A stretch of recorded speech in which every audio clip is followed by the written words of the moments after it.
గౌతమ్ గారు, సుధాకర్ గారు, నమస్తే సార్. నమస్తే నమస్తే అండి. అండి. Welcome to iconic debate. Gautam గారు, ఉమ్, మనకి అంటే జనరల్ గా కూడా ప్రభుత్వాలు మారటము, కొత్త గవర్నమెంట్ రావటం అనేది మనం సర్వసాధారణంగా చూస్తూనే ఉంటాం. జనరల్ గా మనం పాత కాలం నుంచి కూడా ఎప్పుడు చూస్తుంది ఏంటంటే, ఎప్పుడైతే కొత్త గవర్నమెంట్ ఫామ్ అవుతుందో అప్పుడు ఉమ్, ప్రతిపక్షాలు కూడా కొత్త గవర్నమెంట్ కొద్దిగా టైం ఇస్తారు. ఒక 2 నెలలో, 3 నెలలో, 6 నెలలో వాళ్ళు కొంచెం అన్ని అర్థం చేసుకొని సర్దుకొని అప్పుడు వాళ్ళ డెసిషన్స్ ఏదైనా ఇంప్లిమెంట్ చేయడానికి. అది మనం జనరల్ గా చూస్తూ వస్తుంది, అందరూ చేస్తా ఉన్నారు. కానీ తెలంగాణ గవర్నమెంట్ తెలంగాణ వచ్చేసరికి మాత్రం చాలా వింతగా ఉంది సార్. ఇక్కడ ప్రతిపక్షంలో కాంగ్రెస్ వాళ్ళు 10 సంవత్సరాలు ఉన్నారు, అలాగే అధికారంలో టీఆర్ఎస్ వాళ్ళు 10 సంవత్సరాలు ఉన్నారు. సో ఇప్పుడు కాంగ్రెస్ వాళ్ళు అధికారంలోకి వచ్చారు, అధికారంలోకి వచ్చి వాళ్ళంటూ కొన్ని స్కీమ్స్ తీసుకొచ్చారు, స్కీమ్స్ ఇంప్లిమెంట్ చేస్తారు. కానీ టీఆర్ఎస్ వాళ్ళు మొదటి రోజు నుంచే మీరు స్కీమ్స్ ఇంప్లిమెంట్ చేయాలి, మీరు రాగానే చేస్తామని చెప్పారు కదా, ఇంకా చేయలేదని చెప్పి మొదటి రోజు నుంచే వాళ్ళ మీద దాడి చేస్తున్నారు. అసలు వీళ్ళు ఉమ్, చేసిన తప్పులేంటి, వీళ్ళకి ఫండ్స్ ఎంత ఉన్నాయి ఏంటి అన్నది వాళ్ళు చర్చించుకోవడానికి, చూసుకోవడానికి ఒక టైం అయితే ఇవ్వాలి కదా. ఇది అసలు అవును. ఎలాంటి రాజకీయాలు అంటారు? ఎందుకంటే ప్రతిపక్ష పాత్ర మీరు నిజంగా పోషించాలి ఎవరైనా సరే. కానీ అది ఎప్పటి నుంచి పోషించాలి? నిజంగా తప్పు జరిగినప్పుడు వేలెత్తి చూపండి, అంతేగాని అసలు వాళ్ళని ఏమి చేయనీయకుండా మొదటి నుంచే మీరు కనుక ఇలాంటివి చేస్తా ఉంటే అసలు అలా అడుగు ముందుకేయాలా లేదా? నిజమే. మీరు అన్నట్టుగా వాళ్ళు ప్రమాణ స్వీకారం, ఎమ్మెల్యే ప్రమాణ స్వీకారం చేసేదానికంటే ముందు నుంచే దాడి మొదలు పెట్టేశారు. కేటీఆర్ ట్వీట్లు పెట్టడం మొదలుపెట్టి 2 రోజులైంది. ఈ ఉమ్, రోజే సమావేశాలు జరిగితే వాళ్ళ ఎమ్మెల్యేలు అందరూ వచ్చి ఈ రోజే ఎమ్మెల్యేగా ఓత్ తీసుకుంది. అలాంటిది వాళ్ళ ప్రమాణ స్వీకారం కూడా కాకముందు నుంచే దాడి మొదలు పెట్టారు అని అంటే వాళ్ళ ఉద్దేశాలు ఏమిటంటాయి అనేది అందరికి అర్థమైపోతానే ఉంది. దాంతో పాటుగా అసలు దీని అంతటికంటే ముందుగానే ఇంకా రేవంత్ రెడ్డి ప్రమాణ స్వీకారం పూర్తి కూడా అవ్వకముందే ఈ ప ఈ కాంగ్రెస్ పార్టీ 6 నెలల్లో కూలిపోయిద్ది అని మొదలు పెట్టారు. అసలు ఆ రోజు నుంచే మొదలు పెట్టేశారు. వాళ్ళ కడియం శ్రీహరి కావచ్చు, ఇంకో బీజేపీ వాళ్ళ రాజా సింగ్ కావచ్చు, 6 నెలలకు మించి ఉండదు, 6 నెలలకు మించి ఉండదు అని ఏదో ప్రజలందరినీ ఇంకా మెస్మరైజ్ చేద్దాము అనే ఒక ఉద్దేశంతో వాళ్ళు ఇంకా ఇలాంటి పనులన్నీ చేసేది.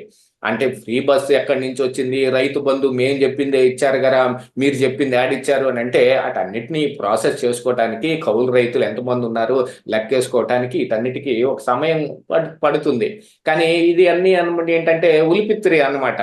ఎక్కడ ఏ చిన్న ఆడ ఆ, ఒక కొంత మంది కూర్చొని మాట్లాడుకుంటూ ఉన్నారనుకోండి, అందులో ఒకడు చాలా సైలెంట్ గా అందరిది వింటూ ఉంటాడు. వాడు ఏదో తెలివిగా అందరిది విని చివర్లో ఏదన్నా చెబుతాడు కాబోలు అని అనుకుంటాం. కానీ వాడు ఒక పెద్ద ఉలిపిత్తిరిగాడనమాట. వాడికి ఎక్కడో నచ్చని ఒక పాయింట్ ఉంటది, అది ఎందుకు పనికిరాంది, దాన్ని పట్టుకొని వాడు పెద్ద పెద్ద గోల్ చేసేసి మీటింగ్ మొత్తం చల్లా చెదురు చేసేస్తాడు. అలాంటి వాళ్ళు ఇప్పుడు ఈ బీఆర్ఎస్ పార్టీ వీళ్ళు ఉద్యమం అనే ఒక పేరు పెట్టుకొని అధికారంలోకి రావటం జరిగింది. ఆ అధికారంలోకి రావటానికి వెనక కూడా ఎన్ని కారణాలు ఉన్నాయి, ఏమేమి జరిగినాయి, కేవీపీ రామచంద్రరావు చేసిన పనులు ఏమిటి అనేది ఇప్పుడు సోషల్ మీడియాలో కూడా బాగా హల్చల్ చేస్తా ఉంది. వీళ్ళు రాగానే అధికారంలోకి వచ్చేగానే బాగా అహంకారం వచ్చేసింది. కేసీఆర్ మాటలను బట్టే మనం చూస్తాం. ఎవరు రావై అంటాడు ఎంతసేపటికి. నువ్వెవరు, ఆ ఎదురుండే వాడు ఎవరో తెలుసుకోవాల్సిన బాధ్యత నీదే అనేది కూడా మర్చిపోతాడు. నువ్వెవరని వాళ్ళని ప్రశ్నించటమే తప్ప. అలాంటి ఒక స్టేటస్ లో వాళ్ళు కంటిన్యూస్ గా 10 సంవత్సరాలు ఉన్నారు కాబట్టి ఇంకా అదే చెబుతారు చూడండి, పిల్ల తెచ్చిన పీతోసన ఇంకా బాగాలేదన్నట్టు వీళ్ళకి అధికారపు వాసన ఇంకా బాగాలేదు, అప్పుడున్న ఆ మదం ఇంకా అనగలేదన్నమాట. ఆ అనగని కారణానికి ఏదో ఒక సాకు పెట్టుకొని దాడి చెయ్యాలి అని.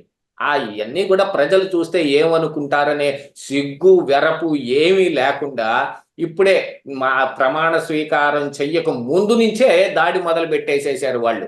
అది లేకపోతే వా ఈ కేటీఆర్ ట్వీట్లు ఏమిటండి, లేకపోతే వాళ్ళ నాయకుల మాటలు ఏమిటి, బీజేపీతో కలిసి వీళ్ళేదో మొత్తం తిరిగి మళ్ళీ 6 నెలల్లో మేము అధికారంలోకి వచ్చేస్తామని ఆ ఊహలేంటి, వీటన్నిటిని బట్టి చూస్తుంటే వాళ్ళేదో ఫ్లూక్ లో అధికారంలోకి వచ్చి ఈ 10 సంవత్సరాలు ఎట్నో కొట్ట గెటాన్ అయినట్టు కనిపిస్తా ఉంది. కానీ వాళ్ళకు ఒక స్ట్రాటజీ ఉంది, పార్టీకి ఒక సిద్ధాంతం ఉంది. ఆ సిద్ధాంతానికి కొంత వర్కౌట్ చేశారు వాళ్ళు అనేటట్టుగా ఏం కనిపించట్లా. దాంతో పాటుగా ఏంటి, 2014 ఎన్నికలప్పుడు టీడీపీని మొత్తాన్ని చెదరగొట్టేసి అందులో ఉన్న వాళ్ళని తీసుకొచ్చి పెట్టుకున్నారు. అది బలం కింద లెక్కేసుకుంటున్నారు. 2018లో కాంగ్రెస్ వాళ్ళందరినీ చేర్చి తెచ్చుకున్నారు, అది పెద్ద బలం అనుకుంటున్నారు. వీళ్ళందరూ తిరిగి వెనక్కి వెళ్ళిపోయారు అనుకోండి, వీళ్ళు తెరిచిన నోరు ఆంతునే పెట్టుకొని కూర్చొని ఉంటాం తప్ప అది మూసుకొని మాట్లాడే అవకాశం కూడా రాదు. అదే తొందరలో జరగబోతా ఉంది. వీళ్ళు 6 నెలల్లో అధికార మార్పిడి జరిగిద్దేమో అని ఊహిస్తున్నారే, అది ఇందులోంచి చీలక వర్గం ఒకటి చేరేసి మహారాష్ట్రలో లాగా బీఆర్ఎస్ వేరే పార్టీగా ఏర్పడి ఆ చేతుల్లోకి వెళ్ళిపోతే వీళ్ళంతా నోళ్ళు ఎల్లబెట్టుకొని చూసుకోవటమే. అప్పుడు తెలుస్తుంది దీనికి అన్నిటికీ, ఈ మాటలన్నిటికీ ఉన్న ప్రభావం ఏంటనేది. Thank you sir. రెడ్డి గారు, మీరు అంటే మీకు చాలా అనుభవం ఉంది. మీరు గత 60 సంవత్సరాలుగా చాలా ప్రభుత్వాలను కూడా చూసుంటారు మీరు. కానీ ఇంత డెస్పరేషన్‌గా మీరు ఏ ప్రభుత్వాన్నన్నా చూసారా? అండ్ అందులోనూ ఆళ్ళు గవర్నమెంట్ ఫార్మ్ చేయకముందే ఇందాక మన గౌతమ్ గారు చెప్పినట్టు మిమ్మల్ని పడేస్తాము. ఇంకో 3 నెలల్లో మన ప్రభుత్వమే వస్తుంది. వాళ్ళకి ఎక్కువ మంది ఎమ్మెల్యేలు లేరు. అందరూ మనకే సపోర్ట్ ఉన్నారు. వాళ్ళ నుంచి 10 మంది కూడా మన దగ్గరికొచ్చేస్తారు. మళ్ళా కేసీఆర్ గారే ముఖ్యమంత్రి అవుతారని కడియం శ్రీహరి లాంటి వాళ్ళు వెటరన్ లీడర్స్ కూడా కామెంట్ చేయడం అనేది చాలా దారుణంగా ఉందన్నమాట. సో వీళ్ళు ఎంతసేపటికి వాళ్ళని కూల్ చేసి వీళ్ళు అధికారంలోకి వద్దామని చూస్తున్నారా? అసలు ఇంత డెస్పరేషన్ ఎందుకుంది? ఇంకోటేంటంటే మనకి రాగానే కూడా రేవంత్ రెడ్డి గారు కూడా వీళ్ళు చేసిన తప్పులేంటి అన్నది కూడా అన్నీ వెతుకుతున్నారు. క్లియర్‌గా కూడా కనపడతా ఉందన్నమాట. మనకి ఫస్ట్ రోజు నుంచే మొదలెట్టారు. ఆళ్ళు పవర్ స్కామ్‌లో ఎంతున్నయి, లేకపోతే ఆర్టీసీ దాంట్లో ఎంతున్నయి, ఏంటిదని మొత్తం చూస్తా ఉన్నారు. సో వీళ్ళు ఎక్కువ రోజులు ఈళ్ళని గనక కూర్చొనిస్తే, ఎక్కువ రోజులు ఈళ్ళు గనక పదవిలో ఉంటే, మా తప్పులన్నీ బయట పెడతారు అనే భయంలో ఉన్నారంటారా? ఎందుకలా జేస్తున్నారు? చాలా మీరే చక్కగా చెప్పారండి. కేసీఆర్ గారు చాలా ఫ్రస్ట్రేషన్ లో ఉన్నారు మీరు అన్నట్టు. ఆ ఫ్రస్ట్రేషన్ లో ఉంటూ తట్టుకోలేక తన అవినీతి అక్రమాలు బయటకు వస్తాయేమో అని మైండ్ గేమ్ ఆడడం ప్రారంభించాడు. అంటే మైండ్ గేమ్ ఆడడంలో కేసీఆర్ గారు సిద్ధహస్తులు. ఈ మైండ్ గేమ్ అంటే ఏదో ఒక ఆలోచనని రెచ్చగొట్టడం లేదా ప్రేరణ కలిగించడం అలా. అప్పుడేమి ప్రాంతీయ తత్వాన్ని బాగా రెచ్చగొట్టారు, వాడుకున్నారు. తెలుగు వాళ్ళు అన్నారు, ఆంధ్ర వాళ్ళు అన్నారు, ఇంకా ఏదో నోటుకొచ్చినట్టు తిట్టాడు. ఓహో అని చెప్పి వాళ్ళ దగ్గర రెచ్చగొట్టించి ప్రేరణ కలిగించి ఆయన వెంటగా వచ్చేట్టుగా చేసుకున్నారు. ఆయన అనూహ్యంగా ఆయన ఊహించుండడండి. రేవంత్ రెడ్డి గారు లాంటి వ్యక్తి మళ్ళీ ఒకరు వస్తారు, కాంగ్రెస్ బతుకుతాది, ముఖ్యమంత్రి అవుతారు, తాను ఓడిపోతాడని ఆయన ఎప్పుడు ఊహించలా. ఎందుకు ఊహించారంటే అహం తలకెక్కిన వాళ్ళకి వివేకం నశించిపోతుందని అందరికీ తెలుసు, ఎవరికైనా. లేదా భ్రమలకి గురయ్యే వాళ్ళకు కూడా వాస్తవాలు కనిపించవు, వినిపించవు, తెలియవు. హఠాత్తుగా ఓడిపోయిన తర్వాత అతను గందరగోళానికి గురయ్యి ఈ శాపాలు పెడుతున్నారు. మనకు ఒక సామెత ఉంది, పిల్లి శాపాలకు ఉట్లు తెగవు అని. పిల్లి శాపం పెడుతుంది, పైకి ఎగరలేక ఉట్టి దిగిపోయి కింద పడితే పాలు ఆగదామా అని. కాబట్టి ఈయన ఆ పిల్లి శాపాలు పెడుతున్నాడు. అవేమి అయ్యేది లేదు, పోయేది లేదు.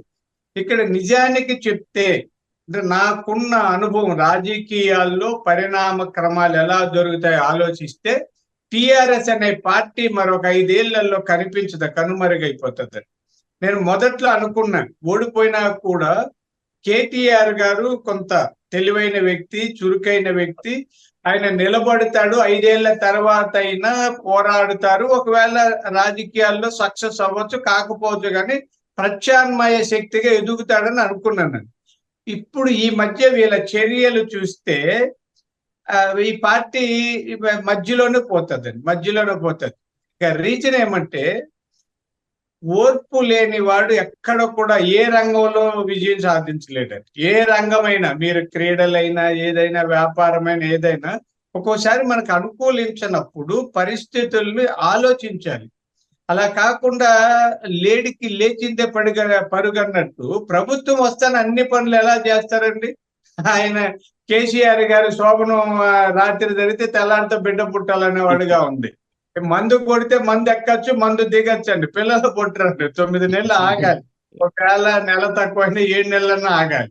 కాబట్టి ఇలాంటి, అంటే ఈ వితండవాదాలు లేకపోతే కొంత అర్థం లేని ఆలోచనలు, మాటల్ని వింటే వాళ్ళల్లో చిత్త చాపల్యము ప్రారంభమైంది, లేదా మానసిక స్థిరత్వము తగ్గిపోయింది, మానసిక దౌర్బల్యం పెరిగిందని భావించక తప్పదని. అందుకని రేవంత్ రెడ్డి గారు చాలా చురుగ్గా పనిచేస్తారు. వస్తానే ఆర్టీసీలో ఉచిత ప్రయాణం కల్పించారు, తర్వాత ఆరోగ్యశ్రీ పెంచారు, ఆయన చూసి ఇక్కడ జగన్మోహన్ రెడ్డి గారు కూడా పెంచారు. ఇవన్నీ మనం గమనిస్తున్నాం. అంటే మొన్న అనుకున్నాం మనం, ఈయన మార్గదర్శి అవుతారేమో రేవంత్ రెడ్డి గారని. ఆయన చూసి వెంటనే కాపీ కొట్టారు కదండి. ఆరోగ్యశ్రీ కాపీ కొట్టారు జగన్మోహన్ రెడ్డి గారు. ఈ మద్యపానం ఆయన చేస్తున్నాడు, కొద్ది అన్ని తగ్గించేసి కొద్ది నియంత్రణ చేయాలని. ఈయన చేయలేడు, మళ్ళీ మంచి పనులు చేయలేడని. ఇక్కడ కాబట్టి మద్యపానం ఆయన జేబులోకి వెళ్ళాయి కదా సార్ అవి. ఆయన జోబులోకి వెళ్ళేది అదే. కాబట్టి అట్లా చేయడు. ఉమ్. ఆగాలండి.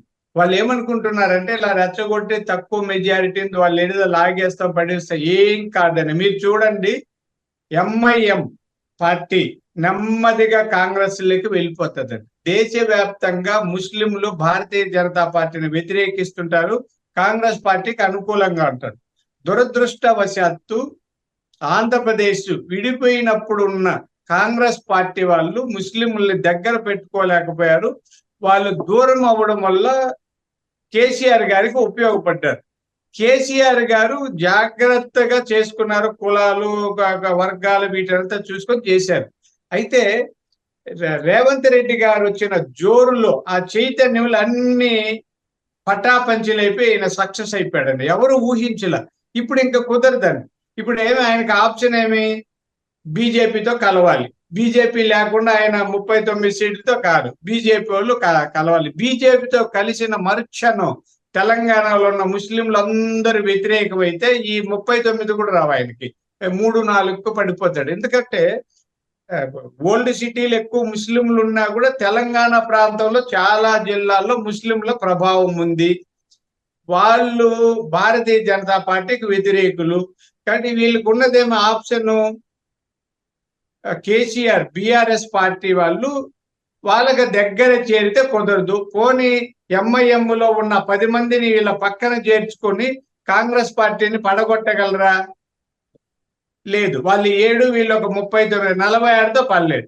వాళ్ళని కలవరు, వీళ్ళు కలవరు. ఇవన్నీ చూస్తే కేసీఆర్ గారు ఇంకా రాజకీయాల్లో నిలదొక్కునే ప్రశ్నే లేదు. మాజీ ముఖ్యమంత్రిగా ఆయన ప్రశాంత జీవితం గడపచ్చు. ఆయన కొడుక్కు కూడా నాకు తెలిసి భవిష్యత్తు ఉండదండి.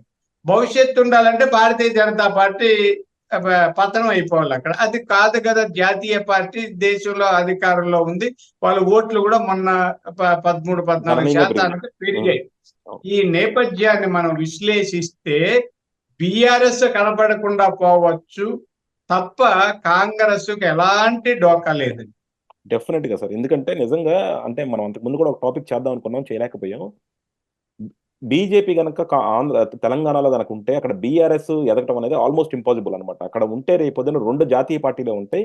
సో బీజేపీ అన్న కాంగ్రెస్ అన్న ఉంటుంది. కాకపోతే ఏంటంటే వీళ్ళు మీరు ఇందాక చెప్పినట్టు ఎంఐఎం వెళ్తా కలవదు బీజేపీ వస్తే. సో ఏ విధంగా చూసుకున్నా ఏ ఈక్వేషన్స్ కలుపుదామని చూసినా సరే టీఆర్ఎస్ మళ్ళీ ప్రభుత్వం ఫామ్ చేసేది ఆల్మోస్ట్ ఇంపాసిబుల్ అనమాట ఆ మెజారిటీతో. కానీ కేసీఆర్ గారు కానీ, కేటీఆర్ గారు కానీ, హరీష్ రావు గారు కానీ ఆ డెస్పరేషన్ తగ్గించుకొని ఇప్పటికన్నా తెలంగాణ ప్రజలు ఏం కోరుకుంటున్నారు, వాళ్ళకి ఏమి ఇవ్వాలని ఆలోచిస్తే కనీసం 2029లో అన్నా ఏమన్నా ప్రభుత్వంలోకి రావచ్చేమో చూద్దాం సార్. థ్యాంక్ యూ అండి. Thank you very much.